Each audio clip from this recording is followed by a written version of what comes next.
Hello everybody and welcome to this Unreal Engine 5 tutorial. We will be using Unreal Engine 5.1.0. You can use whichever engine you like. However, the further away you get from 5.1, the more changes that are going to occur. So if something just doesn't seem to be adding up, it's probably the version. Today we're going to be trying to open up a door, but only if we're looking at it. This might be a little bit more complex than other tutorials you've looked at, so buckle up and let's get started. The first thing I'm going to do is create the door blueprint. I'm going to hit Control Space to open up my content browser, and I'm going to create a new folder. I'm going to call that folder my name _ BPs. I'm going to open that up, and I'm going to create another subfolder and call it Actors. Within Actors, we're going to right click and create a blueprint class, and it's going to be an actor. And I'm going to name this door _ BP for blueprint. Let's go ahead and open that up. Once it's open, we'll need to add a static mesh component. Go to the top left and you'll see your components. We're going to add a static mesh. Once you find it after typing in static mesh, go ahead and click on it, and I'm going to name mine door _ SM for static mesh. On the right hand side in our details panel, you'll see that we have an area for the static mesh. We're going to go ahead and open that up and type in the word door. We're going to click on SM door. You might have your own door you would like to use, but for this example, we're going to use the one that comes with the Unreal Engine. Once you've added the door, let's go ahead and save and compile. And we'll head over to the event graph. As of right now, you can grab all of this and delete it. Go ahead and save and compile one last time. Now, if we head back over to our first person map viewport, and we add this blueprint into our world, you'll notice an error immediately. If we hit play and we walk up to the door, we go right through it. This is clearly a problem. That's because the default static mesh does not come with collision in Unreal Engine. So let's simply add collision to our door. To do this, I'm going to open the content browser with Control Space, and I'm going to click on All, so I'm in the highest subfolder. Then under Search All, I'm going to type in door. And you'll see that we have the SM door that we're currently using. If we double click on it and open it, it'll bring us to another viewport to view the static mesh. At the top, you'll see that we have a drop-down menu for collision. Go ahead and click that, and you'll note that we can't remove collision. It's because it doesn't exist. Luckily, this being a very basic mesh, we can simply add a box simplified collision. And you'll see now that with the green little lines there, we have collision on our door. If we save that, return to the first person map viewport and hit play, you'll note that now the door properly has collision. Back in the door BP, let's go ahead and add some basic code so we can get this door to have functionality. Let's right click and add a custom event, and we're going to call this open door. Now, what we want to have happen whenever the door opens is we need the static mesh to rotate 90 degrees. So if we pull in the door static mesh and we pull from its pin, we can type in move component and we'll get move component to. And we get this big old node here. Go ahead and plug open door into the move component to.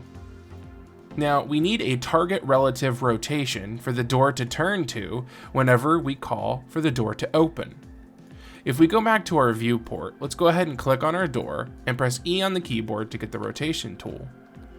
Now I'm going to rotate this door until it's in an open position. In this case, it's -90. If you look in the details, you'll see -89.99 repeating. This is just -90, and for some reason the engine does that occasionally. However, now that we know that it's -90 in the Z, let's go ahead and clear this out by putting it back at 0. Into the event graph, we can then set the target relative rotation to -90.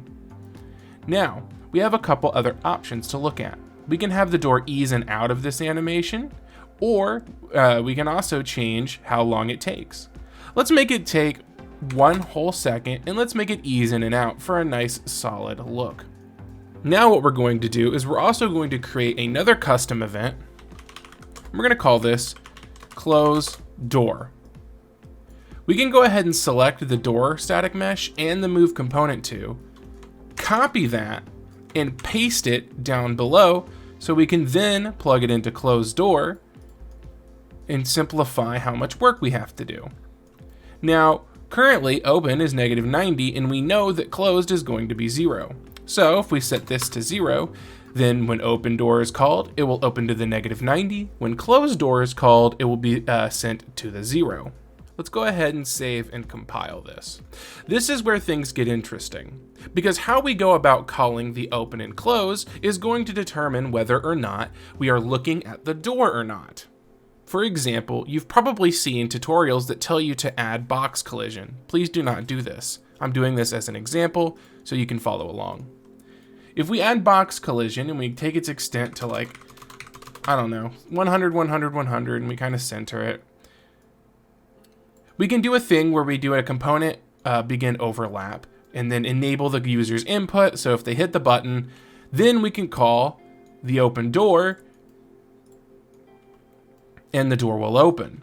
But this causes problems because we can simply back into the box, open the door, and it would still work. But we want something a little cleaner than that. We want the player to actually have to look at the door. So let's look about how we're going to do that. Go ahead and make sure your door BP is saved and compiled, and let's take a look at our first person controller. This is going to be within content, first person, blueprints, first person character. We're going to have to add something to our first person character that sends out an indicator to check whether or not we're looking at something that can be used. So in this case, the door. So we need to go ahead and set up a button that we can click to send out that indicator. In order to do that, we need to go up to Edit, and we're going to go to our project settings. Within the project settings, on the left-hand side, you'll see that there is something called Input.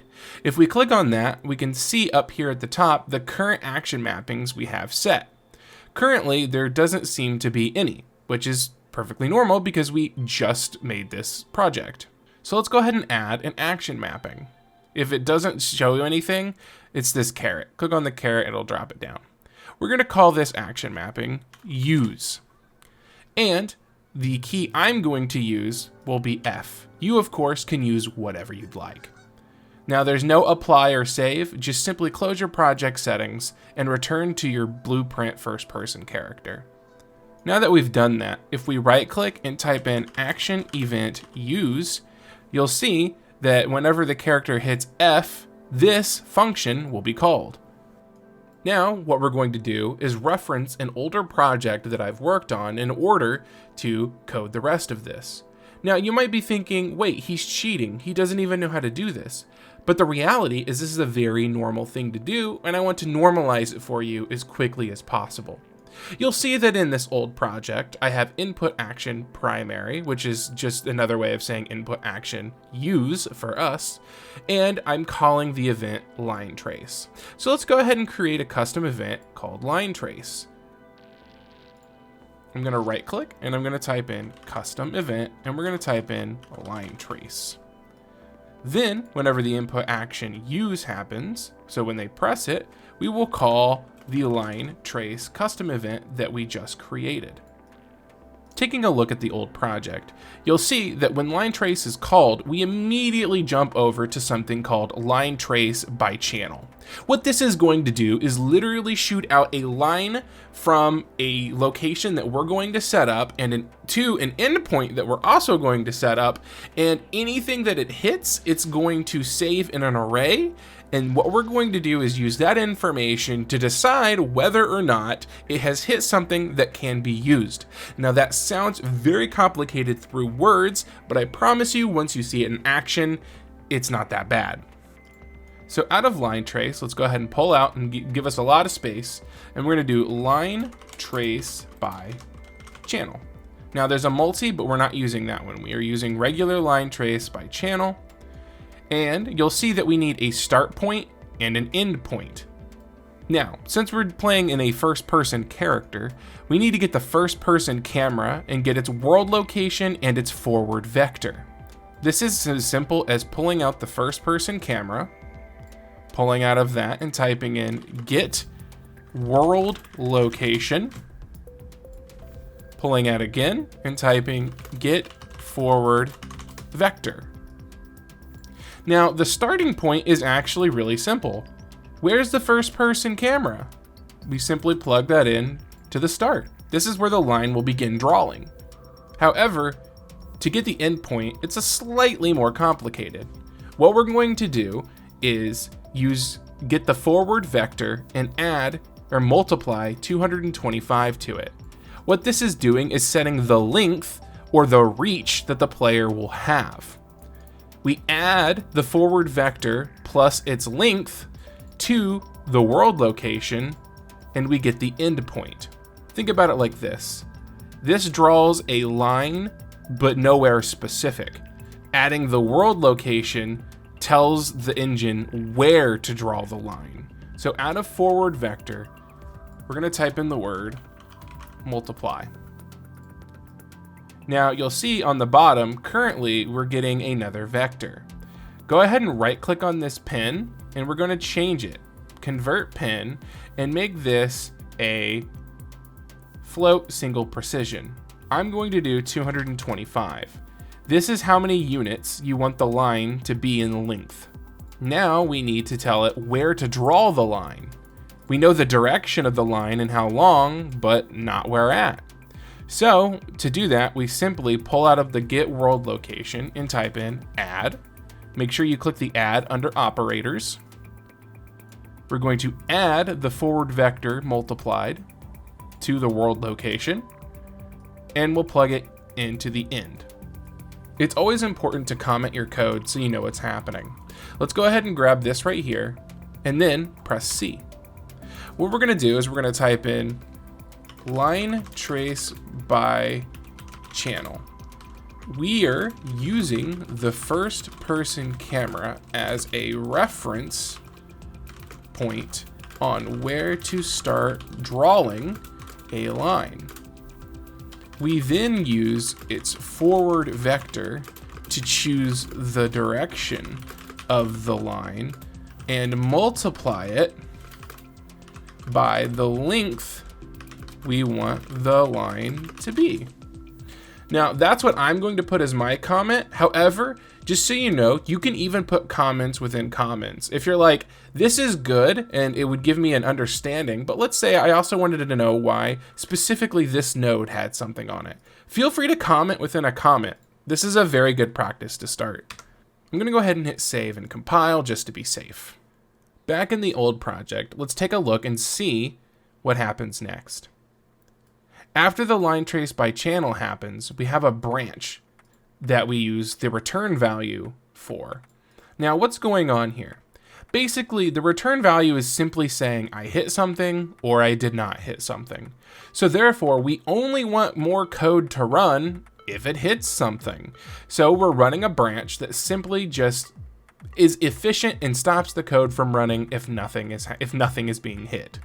So a quick way to put a branch on the event graph is by holding B and clicking. Now you can right click and type in branch like this, but B and click is the best way to go about it as it saves you time. We will go ahead and plug this into the branch and turn in the line trace by channel's return value into the branch as well. So bam, does it hit something? Yes or no? This is where things are gonna get a little bit more interesting. So you're gonna note here that on the bottom, we have break hit result and does implement interface. So we can't actually do these yet because we haven't set it up. However, what it is doing is we're going to implement an interface on only objects that can be interacted with. So therefore, we can check if the blueprint that is hit is indeed interactable, which is why the second branch is here. If that sounded complicated, don't worry, let's get started. We're gonna go ahead and open the content browser with control space, and we're gonna go to content. We're gonna go into your blueprints folder, and we're gonna create a new folder, and we're gonna call this blueprint interfaces, just like that. And I'm gonna open it up.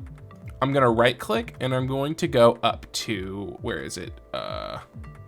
I'm going to right click and I'm going to go up to blueprints, and we're going to click on blueprint interface. I'm going to call this the use underscore interface. Now, this is not like a user interface that you would see on the screen. This is something different. This is how blueprints are going to communicate with each other efficiently. I'm now going to open up the use interface. On the right-hand side, I'm going to click on new function, and I'm going to name it. If yours didn't immediately go into this, hit F2 to rename, and I'm going to name it use. And down here at the bottom right, we are going to check call in editor, and we're going to hit save and compile. And that's all we have to do for the interface. On the door BP, we're going to go up here and click on class settings. On the right hand side, you're going to see something, inherited interfaces. We're going to hit add, and we are going to type in use, and you'll see that now we have the use interface that we created. Go ahead and hit save and compile. Now we have the door with the use interface. So if we go over to our first person character again, we can then pull out the out hit, and we're going to type in, or we don't even have to type anything. Down here at the bottom, we're going to click on break hit result. Now this is literally the array I was talking about in a nice simple form, or nice simple node for us. However, you'll see that we have something that's blocking the hit or the initial overlap. We don't want either of those. So we're going to hit this drop down thing, and we're going to get all kinds of stuff. What we want is the hit actor, because we want to see if the actor has the use interface or not. So what we're going to do is out from the hit actor, we are going to type in does implement interface, and we're going to select the use interface. Then you can collapse this again so it's not that giant wad of information that we don't need. Create that second branch.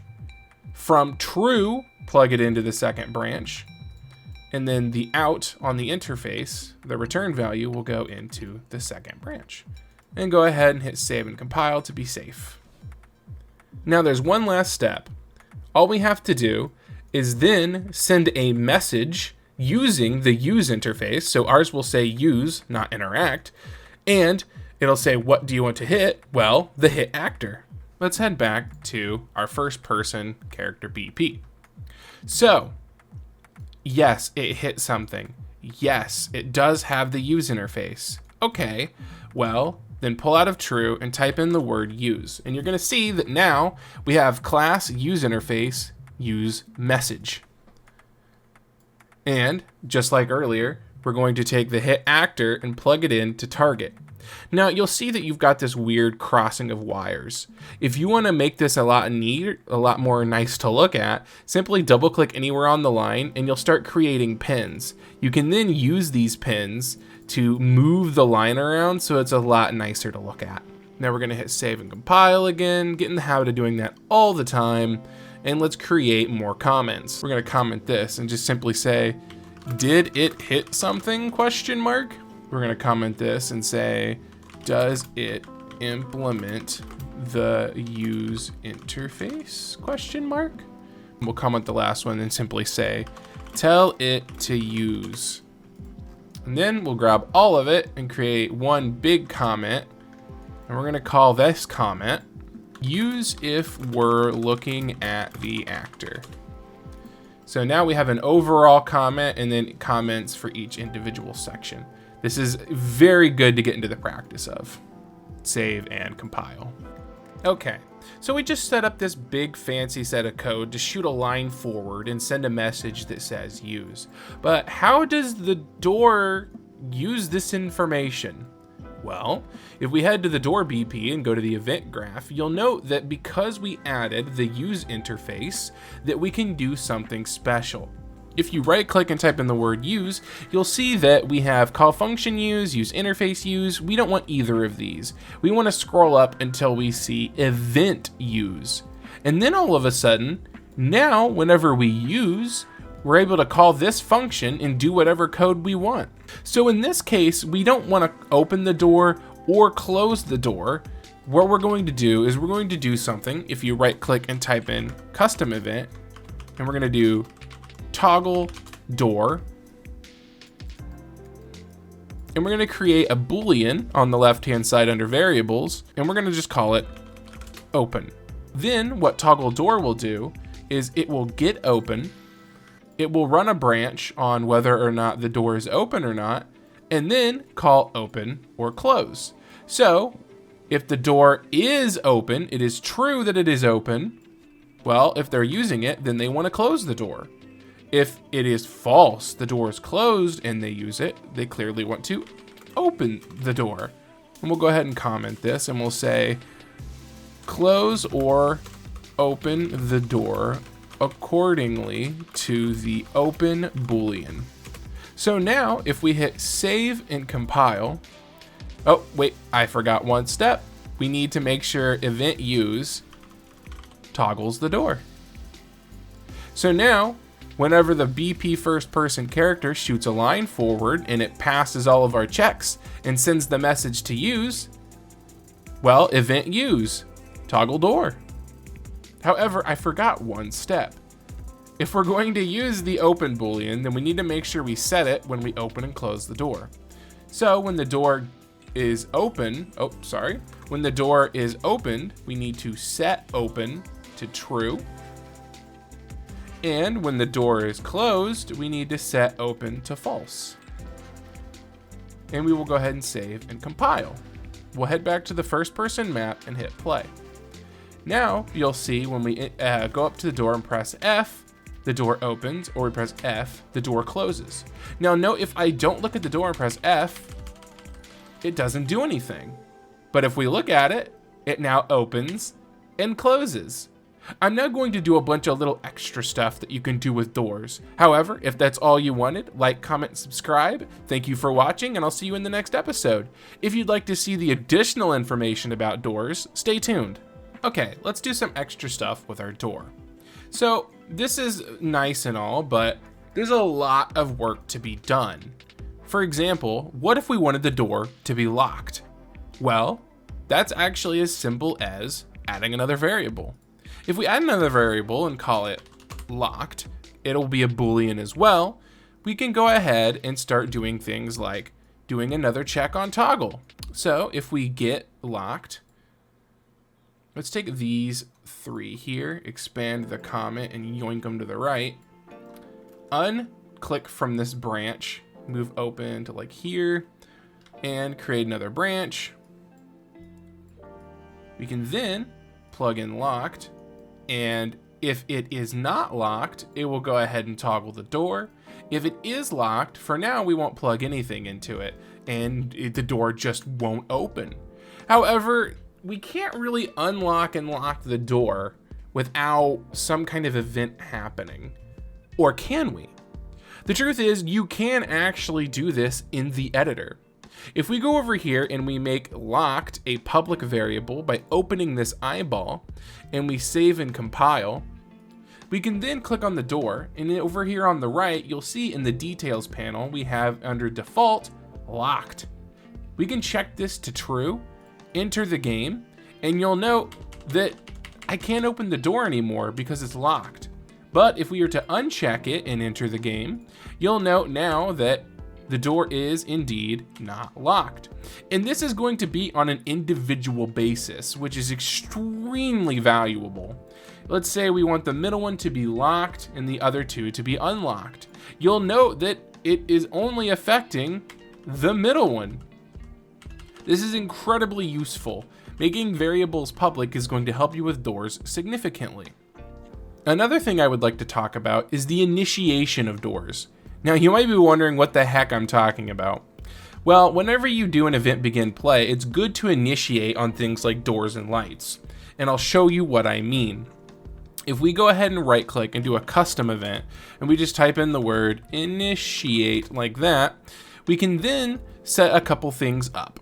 For example, let's go ahead and make open public as well, and we'll save and compile. Let's take open, and whenever we run initiate, we'll check if the door is open. If the door is open, then let's run the open function. If the door is closed, let's run the closed function. Now you might be wondering why I'm doing this. Well, if I hold P and click, you'll see that I get an event begin play. You can of course right click and just type in event begin play, but I prefer to hold P. From the event begin play, we're going to do the initiate. And we're going to hit save and compile. Now that open is public, like normal, we have access to it over here in the default values. Let's go ahead and click this door and set it to open. And now when we hit play, notice that the door immediately opens. Now, this is a good way to have some doors be open and some doors be closed whenever you're doing your level design. Now, something that you might be wondering though is, well, if I want a door to be open, I don't want the animation to play. Well, let's dig deeper into this. If we go back into our door BP, let's do this. Go down here to your open door function. Drag down door SM to make a little space under the open door. Let's click on open door, and instead what we're going to do is on the right hand side we're going to need an input. Hit plus, we're just going to make it a boolean, and we're going to call it initiate. So now whenever open door is called, we are going to need an initiate yes or no.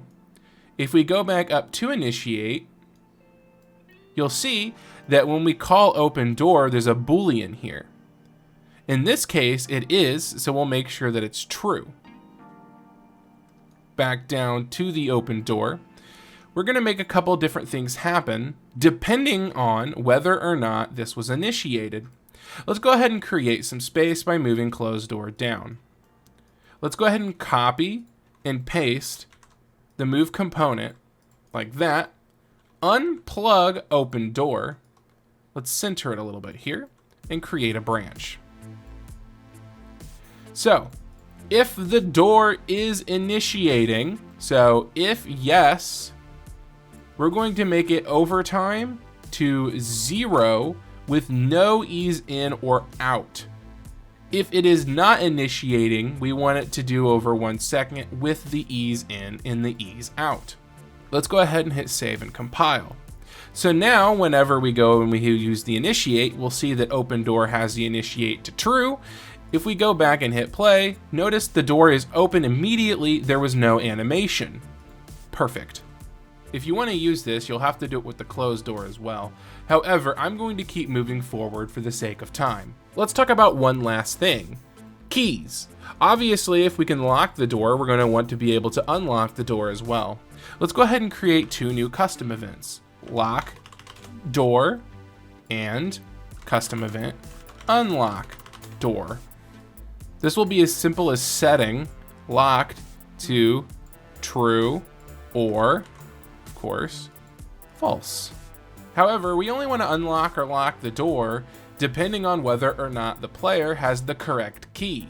So one way we can go about this is simply adding another variable, and we're going to call this key ID, and we're going to change this one from a boolean to a name and make it public as well. Hit save and compile. Now in the first person character, let's add a keyring to their variables. Simply add, we're going to type in keyring, and we're going to add name, just like the key ID, but this time we're going to right click to make this an array, so that way it can have multiple things within it. Save and compile. Now if we look at our doors, let's go ahead and delete 2 of them and make sure this one is actually closed. You'll note that on the right we of course have the key ID that we created earlier. So for this door, we're going to make sure it's locked, and the only way that we're going to unlock it is if we have the key ID, key 1. The key ID doesn't matter, just make sure you're being consistent and you can actually remember what the key ID is going to be. In order to unlock the door, however, you'll note that within the toggle door, if it's locked, it's not doing anything.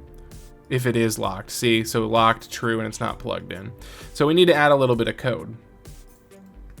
So if it is locked, what we're going to do is we are going to run a boolean, or a branch rather. So yeah, basically a boolean. However, what is the boolean going to be? Well, we're going to have to access the first person character's keyring. So what we're gonna do is move event begin play up, because I always like it at the top, and we're gonna create a new custom event called get player ref. This will make it so the door can actually access our player's variables. From here, all we're going to do is cast to first person character, and for the object, we are going to get player character. From the cast node, we're going to take this bottom pin and we're going to hit promote to variable. We're going to set this as, if we go over to the left hand side here and rename it, the player ref for player reference. And at the event begin play, let's go ahead and get the player ref. So obviously code your or comment your stuff. I'm in a hurry, or I'm not in a hurry, but I'm trying to save time, so I'm not doing it at the moment. So what we need to do is we need to check something. We need to get our player ref, and then we need to get the key ring. See that? And then out of that array, we need to does or contain, yes, okay. And so out of that array, we need to get contains item. So in this case, what is the item that they need? Well, we have the key ID. So we just plug the key ID in. Is this key ID in the player's key ring? If yes, unlock the door. So save and compile. Now by default, you'll note in the first person character, the key ring over here on the right has nothing in it. So you'll note that this door will not open. I can hit F all day, the door is locked, it will not open. But if we go into our first person character and add the key, so it was called key 1, save and compile, now you'll note that if I go up, the first thing it's going to do is unlock, so F to unlock, and then F again, and check it out. The door will now open and close. I hope you guys enjoyed this tutorial. Like, comment, and subscribe, and I'll see you in the next video.